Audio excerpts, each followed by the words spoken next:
เดือนห สิ นึ่ง ให้ เดือนส ระ อง เบาหุดเข้าซอย หุดข้าวซอย โดยสิให้ระเบาหุดระเบาได้ให้ระเบาให้ระเบาเมื่อเอง โอ้เนาะ ให้ระ พูด เบา ได้ เอง ให้เอามือเลย โดยกันให้เฮายังบ่ได้ไปเบิ่งว่ายังเขาแปลงเดือ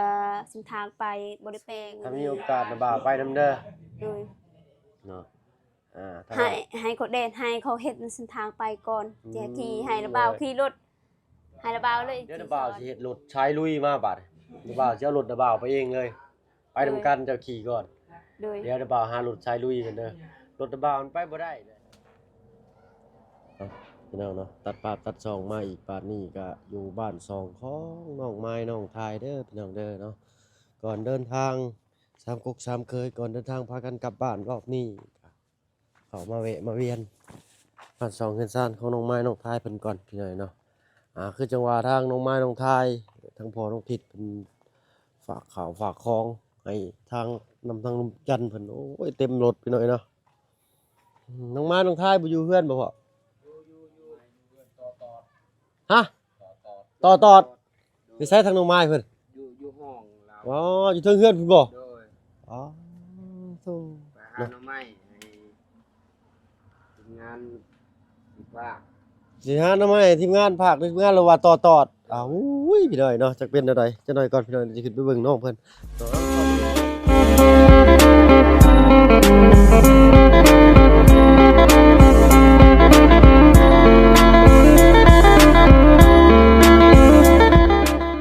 ก็กราบทักทายเนาะกราบทักทายสบายดีผู้ใหญ่ใจดีเด้อ FC เบิดทุกท่านที่เข้ามาหามาชมช่อง YouTube บ่าวเพิ่งเคยหลายคือเก่าเนาะก่อนสิพากันเดินทางกลับบ้านกลับซองเข้ามาหาแวะเวียนเงินซานของแต่ละเขตพี่น้อยเนาะว่าตอนนี้เป็นจังได๋แล้วมารอบหน้าเพิ่นสิแปลงใหม่แบบใดเนาะเบิ่งวิวัฒนาการหรือการพัฒนาของแต่ละครอบครัวเพิ่นพี่น้อยนะสบายดีทั้งตุแม่เด้อเนาะโอ้ตากข้าวเนาะ เขาไม่ ข้าวไหม้นะนี่มันเปียกบ่แม่ เขาไม่ เม็ดต้นๆเด้อพี่น้องเด้อเม็ดข้าวบ้านเพิ่นเม็ดต้นๆเม็ดบ้านเฮาสิเม็ดยาวๆเบิ่งแกะเบิ่งก่อนมันเปียกบ่แม่นเลยนะ แม่น อืม เปียกจะให้ภาคนางค่ายต่ น้องทายตำ ำด้วย ไปหูดเอาบ่แม่นี่เม็ดข้าวนี่เม็ดตึงเด้อพี่น้องเม็ดกลมเม็ดใหญ่อย่าคือข้าวกล้องอะนะแต่ว่าบ่แม่นข้าวกล้องเนาะสีคล้ายๆคือกันถ้าว่านึ่งใหม่ๆนี่นิ่มถ้าว่าปะมันเย็นแล้วมันสิอยากแข็งนิดนึงแต่ว่าเคี่ยวดนๆนั่นแซ่บมันเนาะข้าวนี่ดีเพิ่นว่าเนาะจักเพิ่นว่ามีธาตุอีจังแหละข้าวนี่เนาะเป็นไดแม่น้องไม้เพิ่นเป็นจังไดเจ็บแฮงบ่ เจ็บ อ๋อมีหืดมียากินอยู่บ่ห้าโต ด้วยไม่แต่เศร้า โหดแล้วอันนี้เนาะ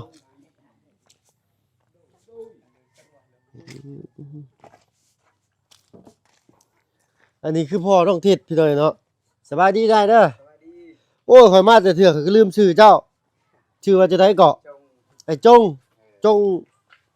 งอดทนเนาะ แม่น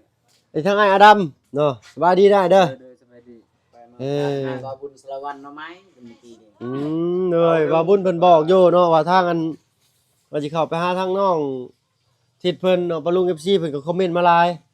เนาะเอาไปรอบหน้าแล้วกันเด้อพี่น้องเด้อเนาะรอบนี้มีของฝากของต้อนน้องเพิ่นบ่กล้าเข้าไป โดย เนาะเอาเป็นรอบหน้าแล้วกันคอมเมนต์มาพี่หน่อยเนาะว่าอยากให้เขาไปในรูปแบบใดทางน้องทิศเพิ่นเนาะทางทีมงานเอาจีแวะเวียนเข้าไปรอบหน้าก็แล้วกันพี่หน่อยเนาะ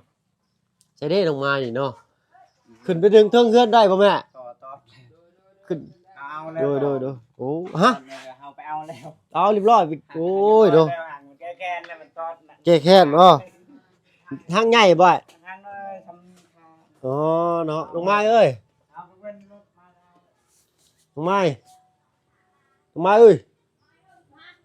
ใช้คือว่าต่อตรงละโอ้ยเอาไว้เบิ่งอยู่ฮะไอ้ใช้ว่าเบิ่งอยู่ต่อเป็นอะไรอ๋อทายามองแล้วพี่หน่อยเนาะโอ้ตั้งแต่เฮ็ดแล้วเดี๋ยวบ่เพิ่งก็ขึ้นมาตั้งแต่ขึ้นเฮือนใหม่ว่าซั่นจ้าหาก็ได้ขึ้นมาได้นี่ เนาะอ๋อโตจนเจ็บขาสบายดีน้องล่ะโอ้เป็นอะไรเจ็บใส่ปอดแขนโอ้นี่พี่น้องนี่ โดย เป็นหอยเลยอาทิตย์ติดมาระเบิดก่อนปอดโตเบิ่งขออนุญาตพี่น้องเนาะ โดย เป็นหอยเด้อแปลว่าโอ้เจ็บขาเลยเรากับปาดโต นั่นนี่แน่ ปาดโตผูกพอถ้าจะมองเลยเนาะ โดยละหัวแน่ ปาดโตหาแม่บ่ โดย อืมมีแนวใดแก้เนี่ยพี่น้อยเนาะเวลาผึ่งต่อแตนมิ่มตอดผึ่งตอดแตนตอด3อย่างนี่แหละสิมักตอดคนเนาะมียาแก้หยังแหน่คอมเมนต์มาบ่อยเด้อพี่น้องเด้อเนาะพอได้ถ้าว่ามีแนวแก้สิได้ติดไม้ติดมือมาไว้ให้น้องเพิ่นเวลาน้องเพิ่นแมลงสัตว์กัดต่อยบ่ตอดพวกตะขาบไปน้ำปลาน้ำดงจังซี่มันมักตอดได้เนาะเนาะไปเฮ็ดได้มันจึงตอดเนาะ ไปหาหน่อไม้เฮาบ่ได้เห็นเฮือนเขา หมอบ่ได้เห็นทางเขา โดย ใส่เอาเสียเนาะโอ้ยเนาะคือว่าฟาดเคาะได้เนาะเด้อเนาะตอดถ้าว่าพึ่งตอดนี่สิบ่เจ็บหนัก ใครแล้วเฮากินยาเบาจานมาให้ ทางลุงเพิ่นเอายามาให้เลยเนาะ โดย ยาหม่องก็มีอยู่ติ โดย ถ้ายาหม่องนั่นแหละเนาะมันจังมันไข้แน่เออ ใครๆแล้ว ได้หยังแน่ฝากมื้อนี้ มีแต่หน่อไม้บ่ได้ไปใช้แล้ว เมื่อแต่ไปหาหน่อไม้นั่นโท เนาะ ษ เจ็บเนาะบ่ไหวโอ้บ่เป็นหยังน้องไอ้เนาะเห็นความมุ่งมั่นเจ้าอยากไปหาให้ทีมงานนี่อ้ายก็ดีใจแหละทางอ้ายก็ได้ อ๋อเขาก็ดีใจแล้วบ่ได้ไปหาของข้าพาของหยังคือการแลมือเขาอยาก อืมเนาะ ส่งเทื่อนี่แหล้วเฮา สองเทื่อแล้วบ่ตอดดิ ดูแต่ปีกายนั่นปีนี้อีก มปวดบ่ตอนนี้ ดูแต่ปีกายมีแต่นึ่งมันบ่ได้เจ็บซำใด ตอนนั้นยังน้อยอยู่เนาะพอ โดย ใหญ่ขึ้นมาโหรู้สึกเจ็บมันก็หลายขึ้นเจ็บเบิดนั่นแหละพี่น้อยเนาะว่าแล้วก็ได้เอานั่งตะกู้ก่อนเนาะยืนขาจะสิบวม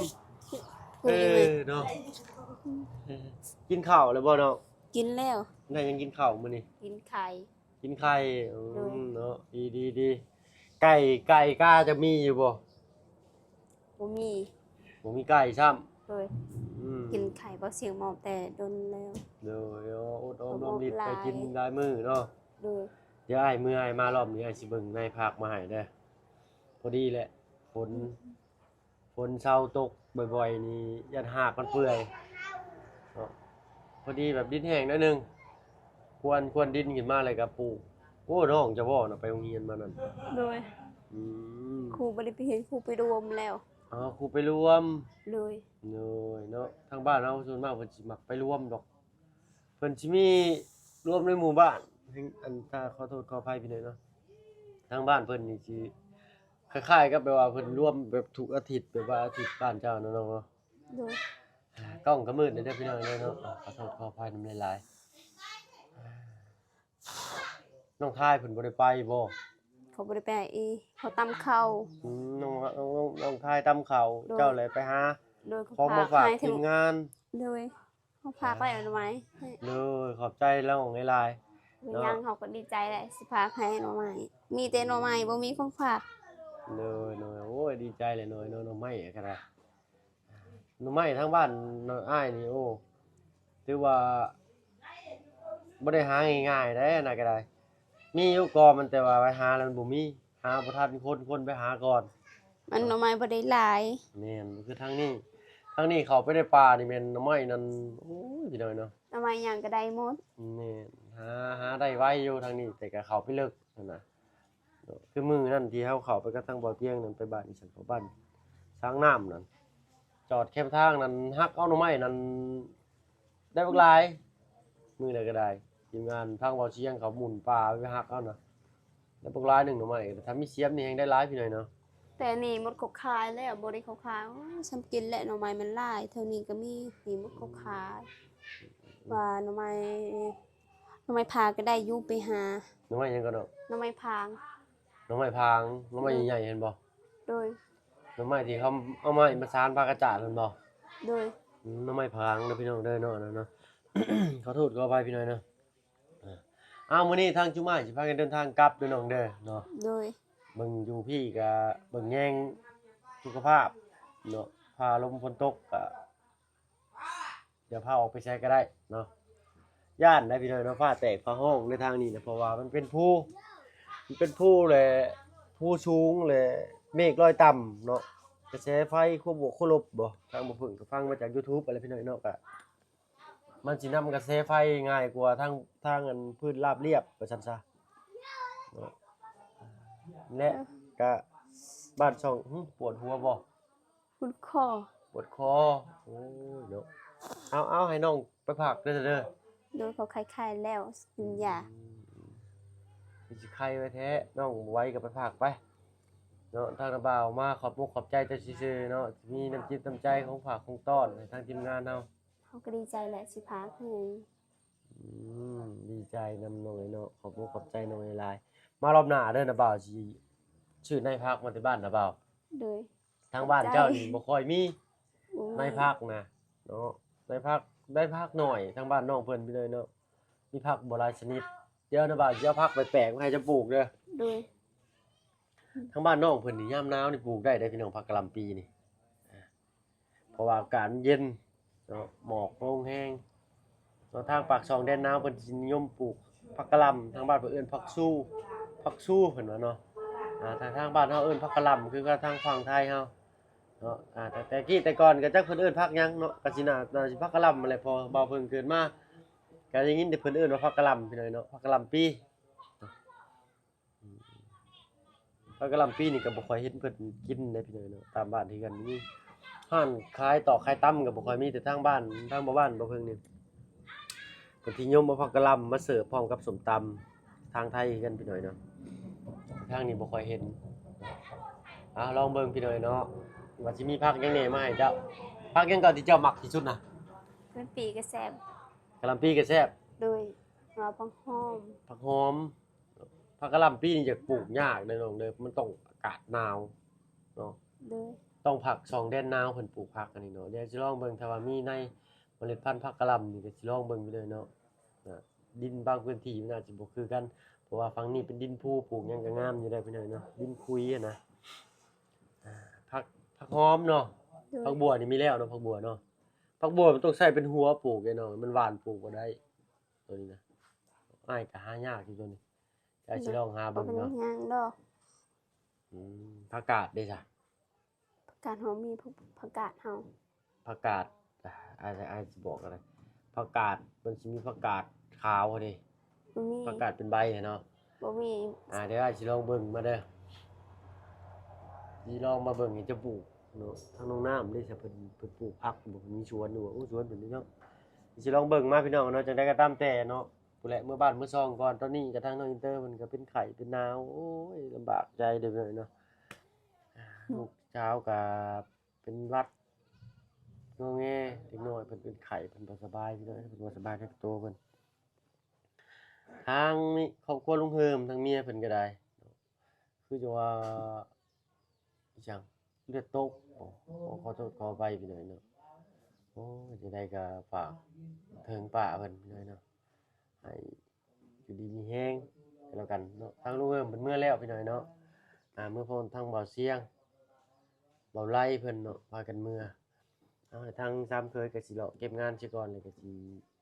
บ่เสียงเมียแล้วบ่ โดยบ่เชียงเพิ่นเมื่อแล้วเมื่อกระทานั้นเพราะว่าทางป้าเพิ่นบ่เนาะเพิ่นบ่สบาย โดยให้ป้าเขาหายไวๆเด้อ โดยเนาะสาธุน้อยเนาะพี่แท็กเสียอะไรเลยเฮาก็ได้ได้สิซอยเพิ่นได้ก็ซอยเป็นกำลังใจให้เพิ่นนี่แหละพี่น้อยเนาะมีแต่ทางน้ำบ่าวสิขอตัวลำลาไปทางอื่นก่อนซั่นเด้อน้องเด้อ โดยให้เดินทางปลอดภัยนี่เด้อ โดยเนาะ เขาก็ดีใจแหละสิพาให้หน่อไม้มีแต่หน่อไม้บ่มีผู้พา โดยโอ้ยดีใจเลยหน่อยสำนักก็ได้เนาะเห็นโอ้ยลุงว่าโอ้น้องไม้เพิ่นฝากของมาแล้วเด้อเพิ่นว่าเนาะโอ้ยทางบ่เพิ่งมาบ่ทันพี่น้อยเนาะ ลมฝนตกแน่นี่แหละพี่น้อยเนาะตกแล้วใครในแต่ว่าแดดถ้าว่าบ่แดดนี่ก็โอ้ยสิพากันเมื่อนั่นได้แล้วพี่น้อยเนาะเมื่อวานนี่ฝนตกเบิดมื้อ2มื้อ3มื้อเนาะฝนตกเมื่อวานนี่เนาะเมื่อก่อนเนาะ ตำคืนนี่ลมแห้งก็ดี ลมแฮงเป็นจังไดเฮือนสั่นอยู่บ่ บ่ บ่สั่นเลย โดย ถือว่ามาตรฐานพี่น้อยเนาะประเทศเนาะย่านอยู่ได้เนาะหากบ่เป็นหยังดอกเพราะว่าเฮือนเพิ่นยึดกับพื้นเสาเพิ่นเท เทพื้นเทคานเรียบร้อยแล้วแหละเทอันเสาตะมงตะหม้อเรียบร้อยแล้วเนาะมีบ่แบบว่าลมพายุมาแห้งๆเฮือนคนล่มมีบ่ในบ้านนี่ บ่มี ถือว่าบ่มีพี่น้องเนาะถือว่าบ่เป็นหยังเนาะแต่ว่ามันก็สิซับหนึ่งแหละคือช่วงหน้าหนาวที่ทางว่าเพิ่งเห็นนั่นต้นไม้ยูคาต้นนั้นน่ะปลายจุดินน่ะนี่ๆต้นสูงๆพี่น้องลมพัดมันเอ็นลงไปจนจุดิน แต่บ่าวเห็นนะบ่าวก็ตกใจตอนนั้นบ้านน้องไม้ยังบ่ได้อยู่นี่บ้านน้องไม้ยังอยู่พุ่นบ้านม่านมาบ้านน้อง แต่ น้องน้ำ บ่เฮายังบ่มีเฮือนหลังใหม่นี่แต่ช่วงจังหวะนึงแห้งอดีลมจนบ่เฮือนหลังเก่านั้นหมดศักดิ์ศรีเขาพัด หนูหมุนมาเลยบ่ โดยแต่ปีกายคือการศักดิ์ศรีมันเข้าไปแล้วยามฝนตกบ่มีบ่นอน แต่ทำงานมาแต่แรกเฮาก็ดีใจบ่ได้ทำงานมาแต่แรกข้าวกินยังบ่มี อืม มีแต่ยามฝนตกมีแต่ไปหาหน่อไม้ขายอย่างเดียวนี่ขับใจทางปัญญาจิตดีทำงานจนหัวใดเฮือนเฮาก็ดีใจบ่มีหยังตอบแทนมีแต่เอ้ยพรเฮาก็ดีใจแต่ครั้งแรก โน้ยน้องสำนี้ก็ดีใจแหล้วเนาะ เลยดีใจบ่คิดบ่ฝันสิได้เฮือนหลังใหญ่บ่เคยมีเฮือนหลังใหญ่ ได้เลยก็รักษาเด้อน้องเด้อ เลย ก็สิมันสิเก่าไปหน้าหรือสิใหม่ไปหน้าก็ขึ้นอยู่นำเจ้าได้บาดนี้เนาะรักษาเอาแนวใดมันสิจบสิงามเหมือนกันเอาก็เฮ็ดเอาเลยน้องเอ้ยเนาะปัดกวาดเช็ดถูเนาะอ่าตารางก็คือเทพื้นเลยเนาะ เลย โอ้สะดวกสบายเลยบาดนี้เนาะไผสินอนอยู่ในห้องลุมอายะบ่ เลย ไผสินอนห้องนี้ พ่อกับแม่ อันนี้ดิ เฮาก็น้องถ่าย เจ้าก็น้องทาย เลย ห้องผู้สาวขึ้นใหม่พี่น้อยเนาะเอ้าเบิ่งซำนี้แหละพี่น้อยเนาะผ้าห่มผ้าห้องหน่อยเนาะเวลามื้อใดมันแดดๆแล้วเอาลงไปตากผึ่งไว้ก็ได้ให้มันแห้งแหน่ เลย มันสิห่มม่วนแต่ว่าเฮาปะไว้แต่ในบ่นอนตลอดมันบ่เปียกดอกแต่ว่ามันแบบมันชื้นมันอับได้นอนบ่คักจังว่าว่ะต้องตากแดดให้มันแห้งๆแล้วมาปะไว้แล้วโอ้ยห่มนี่คือจะว่านุ่มเด้ลองมึงเด้อ เลย เนาะลองเบิ่งจักเทื่อหนึงแล้วเจะสิติดใจเลยบัดนี้เนาะ เลย ปะผู้ใดฮอดยามมันห่มมันเงา มันแดดมันช่องผู้ใดพี่น้อยเนาะอันนี้ยังป้าโพดยังบ่แน่บ่นอนอยู่เนาะ นี่มีแต่ผู้อย่างเดียว ปีนี้นี่จักสิฮอดสายฝนนี่ก็โอ้ยเนาะข้าวก็สิพอเกี่ยวเลยพี่น้อยเนาะเว้าแล้วบ่ทันมาเพิ่งก็ยังบ่ทันลงไปเบิ่งให้เบิ่งหน้าเทื่ออยู่เนาะตั้ เฮาง แต่ ก็คือ เฮ็ด กัน แล้ว ให้เฮายังบ่ได้ไปเบิ่งว่ายังเขาแปลงเดือเส้นทางไปบ่ได้แปลงบ่ได้ไปบ่มีเส้นทางไปมันยาก โอ้ยแปลงทางก็ต้องตัดไม้บ่เนาะ บ่ขอขุดดิน ขอขุดดินพอเอารถไปได้เนาะ โดยนี่มันยากอะไรเส้นทางไปบ่ได้แล้ว อืม เฮาไปอยู่ได้อยู่บ่ย่านขึ้นอยู่ไฮมีแต่ภูมันยากอะไรภูอยู่นั่น เด้อ มันสูง ถ้ามีโอกาสนะบ่าวไปนำเด้อ โดย เนาะถ้า ให้เขาเดนให้เขาเฮ็ดเส้นทางไปก่อนแจขี่ให้ระบ่าวขี่รถให้ระบ่าวเลยจีสอน ได้เนาะอยากไปอยู่พี่น้อยเนาะเบิ่งให้น้องมาน้องทายยังบ่มีให้ไปเด้อเนาะทีมงานเนาะ โดย เออเอา บ่สอนชำระบ่าวได้อยู่ของสอน อืม บ่แม่เฮาสังแม่ตูเฮาน้องทายได้ของสอน เนาะเก่งเนาะเจ้าก็เนาะขับรถเนาะ ก็บ่ได้ยากสิได้ว่าเส้นทางยังพุโตก็ไปได้อยู่แถวนี้ เดี๋ยวนะบ่าวสิเฮ็ดรถใช้ลุยมาบัดเดี๋ยวบ่าวสิเอารถนะบ่าวไปเองเลย ไปนำกันเจ้าขี่ก่อน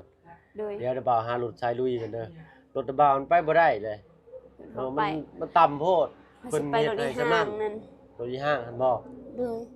เดี๋ยวมีร ให้ ถ ให้บ่าว นะ ไปรถปลาเฮารถสีเขียวนั่น รถป้าน้องก็มี โดย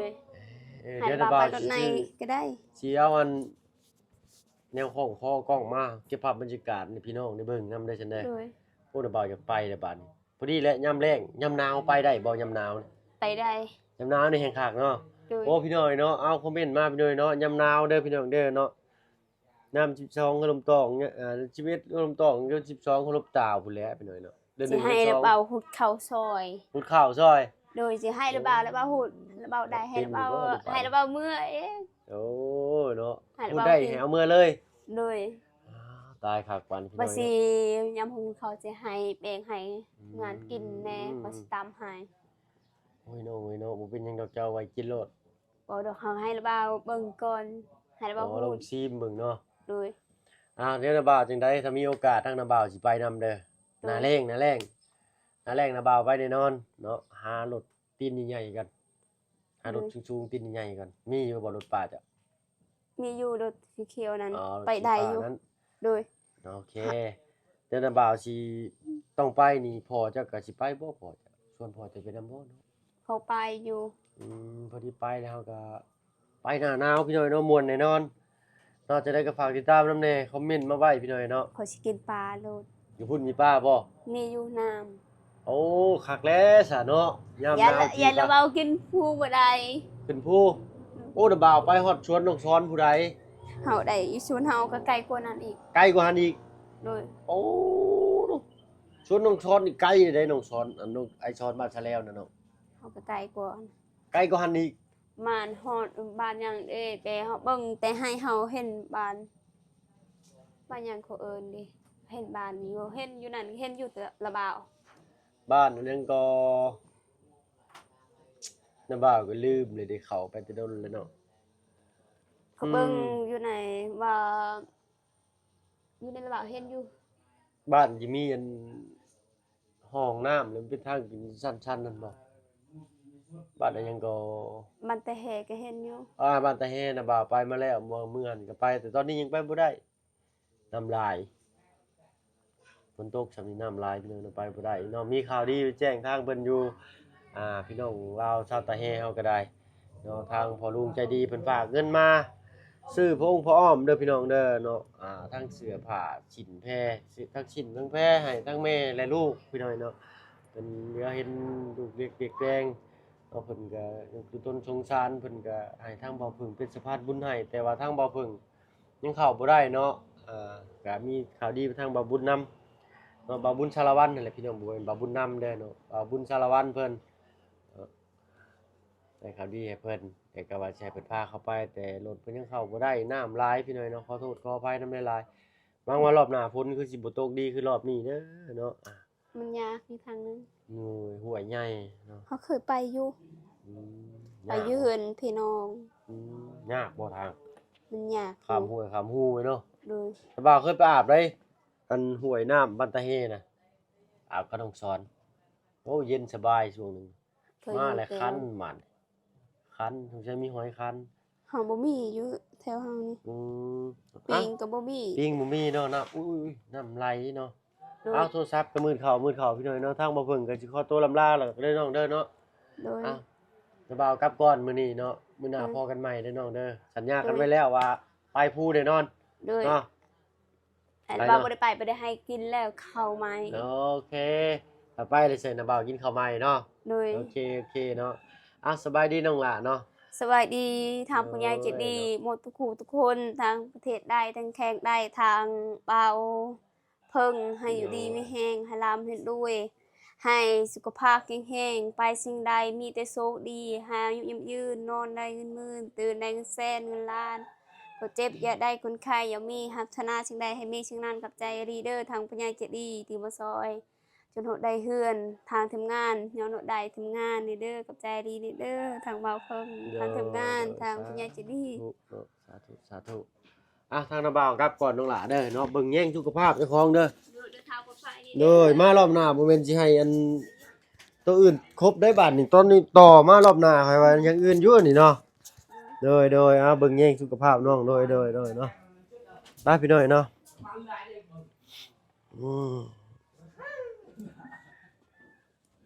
เอ้ากลับก็ได้เด้อเป็นได้จักใช้ได้ปกติอยู่บ่ เด้อสวัสดีเด้อ โดยเนาะทั้งพ่อน้องเทียบเดี๋ยวรอบหน้าเนาะมีของฝากของต้อนสิเข้าไปหาลูกเจ้าได้เด้อ ขอบใจ โดยเนาะครับก็เดินทางกันแม่น้องไม้น้องทายโดยสบายดีเจ้า จะ โดย ปลอดภัยเด้อปลอดภัยเด้อ โดยเนาะ ครับบ่มีแนวของฝาก โอ้บ่เป็นยังไงเลย กับเบาจันทร์บ่บุญสารวัตรเฮาก็ฝาก เด้อ รวมทั้งหมดก็ทั้งกล้วยพอน้องเกดมาฝาก เด้อ ให้ทั้ง โอ้ดีใจขอบใจนำหลายๆได้เด้อ ทั้งเปานึง น้องน้อยก็จะชอบเด้อก ะแบ่งปันกันกินหั่น เด้อ เลยครับว่า เด้อ กับ พูดแล้ว มีข้าว รอบหน้าต่างน้องสิมาหาใหม่ได้เด้อ เด้อขอบใจหลาย โดยเอ้า ๆ เบิ่งแย่งจักเดี๋ยวว่าสิมีปลาบ่อยู่ภูเจ้า มี หน้าแล้งพาก็ขึ้นไปกินเด้อบ่ได้ไปกินเด้อข่อยยามหนาวนะสิไปเก็บภาพบรรยากาศให้ป้าลุงเพิ่นเบิ่งเนาะโอเคเนาะเด้อ ที่เฮ็ดทางแล้วก็สบายเฮาเป็นผู้กับที่รถจักรไปนะ โอเคอ้ายโอเคเนาะเอาพี่น้อยเนาะจักก็ถือว่ายังเพิ่นเอิ้นยังนี่สะสงหมายถึงอย่างนี้เนาะใช้ได้ปกติพี่น้อยเนาะทั้งคันว่าให้เพิ่นแล้วเพิ่นก็มีเวียกเฮ็ดตลอดดอกทั้งครอบครัวนี่เนาะเพราะว่าพ่อเพิ่นยังหนุ่มยังแน่นอยู่เนาะยันแต่บ่มีแนวเฮ็ดทางอ้ายสมฮักเพิ่นเนาะมีแนวเฮ็ดแล้วเฮ็ดเบิดเนาะที่แต่บ่บอกเอ้าสำหรับคลิปนี้ทางบ่เพิ่งขอตัวลาลงแล้วพี่น้อยเนาะพบพรคลิปหน้าแล้วกันสำหรับคลิปนี้ก็อยู่ดีมีแฮงเบิดสุผู้สุคนที่เข้ามาหามาชมช่อง YouTube บ่เพิ่งเคยละเนาะลาแล้วพี่น้อยเนาะสบายดีจ้ะ